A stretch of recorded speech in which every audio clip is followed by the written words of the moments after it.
किसी गांव में एक साधु रहता था। जब भी नाचता तो बारिश होती थी, अतः गांव के लोगों को जब भी बारिश की जरूरत होती थी तो वे लोग साधु के पास जाते और उससे अनुरोध करते थे कि वो नाचे, और जब वो नाचने लगता तो बारिश जरूर होती।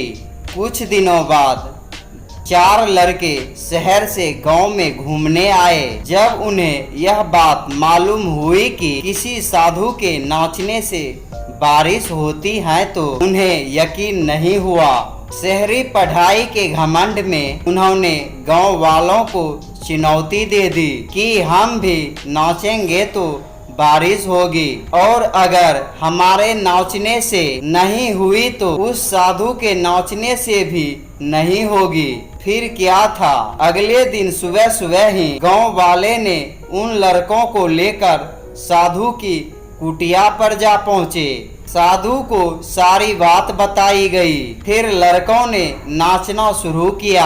आधे घंटे बीते और पहला लड़का थक कर बैठ गया, पर बादल नहीं दिखे। कुछ देर में दूसरे ने भी यही किया और 1 घंटा बीतते बीतते बाकी दोनों लड़के भी थक कर बैठ गए, पर बारिश नहीं हुई। अब साधु की बारी थी। उसने नाचना शुरू किया।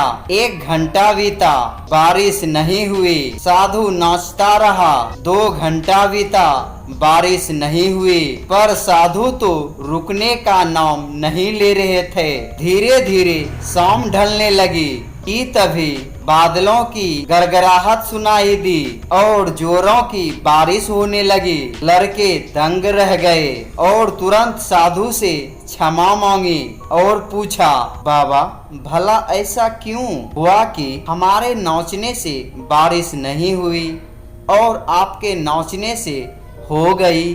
साधु ने उत्तर दिया, पुत्र, जब मैं नाचता हूँ तो 2 बातों को ध्यान रखता हूँ। पहली बात, मैं ये सोचता हूँ कि अगर मैं नाचूंगा तो बारिश को होना ही पड़ेगा, और दूसरी ये कि मैं तब तक नाचूंगा जब तक कि बारिश ना हो जाए। दोस्तों, सफल पाने वाले में यही गुण विद्वान होता है। वो जिस चीज को करते हैं उसमें उसे सफल होने का पूरी यकीन होता है, और वो तब तक उस चीज को करते हैं जब तक कि उसमें सफल ना हो जाए। इसलिए यदि हमें सफलता हासिल करनी है तो उस साधु की तरह ही अपने लक्ष्य को प्राप्त करना होगा। दोस्तों, ये कहानी से क्या सीख मिला, कमेंट करके जरूर बताएं।